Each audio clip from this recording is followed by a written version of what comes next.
Seasonal acupuncture treatment with Danny Blyth. Please pause and read this. This is for acupuncture students only. We're looking at the heavenly chi and the light levels, the interplay of yin and yang. We're looking at the earthly chi and the weather, and then balancing that in people to keep them at their optimum health. So the seasons connect to the elements: water, winter, spring, summer, autumn, and they travel through from one element to the other, with the last 18 days returning to the earth element as a transition, and then on to the next element. So the earth acts as like a central pivot. At the height of winter, for the shortest day, at the height of yin, we've got winter solstice. As yang starts to increase, the day and night equal at the height of spring, which is spring equinox.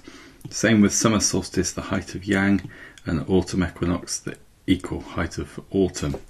And then in between these, we have Imbolc, Candlemas, halfway between, marking the start of spring. We've got Beltane or May Day, marking the start of summer.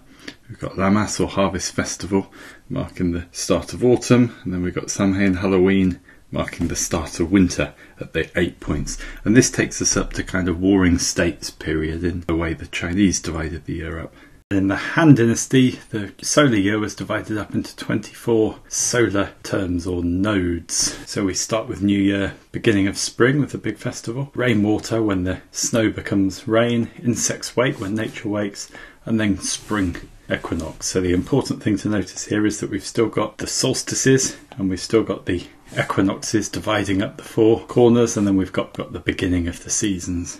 And then we have actually what happens, which changes every year in terms of when the cold weather comes, when the hot weather comes, when things start to emerge, when things start to decrease. So this may or may not tally up with the solar calendar. Sometimes see the earth element in the Shun cycle relating not just the late part of every season, but particularly relating to the late or Indian summer. Treatment, I can only tell you what I do. If I have patients who really don't adjust to the change of seasons, either they get ill, they feel like they haven't adjusted, their system goes out of balance, I'll do the universal horary points. So if they're not adjusting to winter, I'll do the water points of the water channels, kidney 10, bladder 66.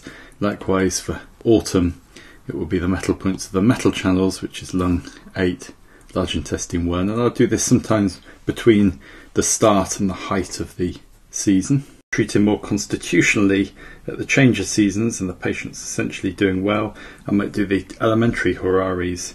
So if somebody that I'm treating on their water, for the winter transition I'll do the water points, kidney 10, bladder 66.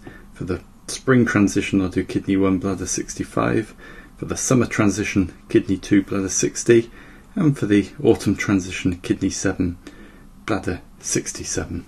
Way of treating seasonally is to balance yin and yang, cold and heat, and treat the relevant element and system. So in the winter I might focus a little bit more on the kidneys, on warming and expelling cold. In the summer I might focus more on clearing heat and nourishing the heart. Likewise for autumn, building up the lung chi, ready for the winter coming up so that the immune system's strong.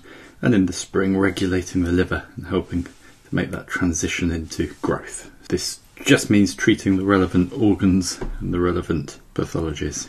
This idea of living in balance with the seasons goes right back. It's talked about in Suen chapter 2. So for example, the 3 months of spring, this is called effusion and spreading. Heaven and earth together engender, the 10,000 things thereby flourish.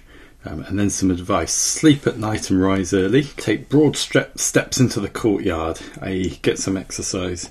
Hang your hair and loosen your appearance, i.e. be relaxed.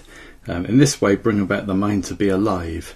Engender and do not kill, give and do not take, praise and do not punish. This is the spring season's way of resonating with nourishing life.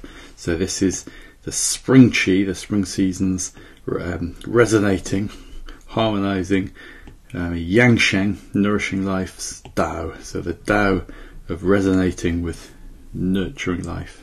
I don't use this, so I'm not going to talk about it, but if you're interested, the Ling Shu 19 and 44 talk about treating seasonally using the Jingwao Ying Spring shoestring points. So if you're interested in that, have a look, and thanks for listening.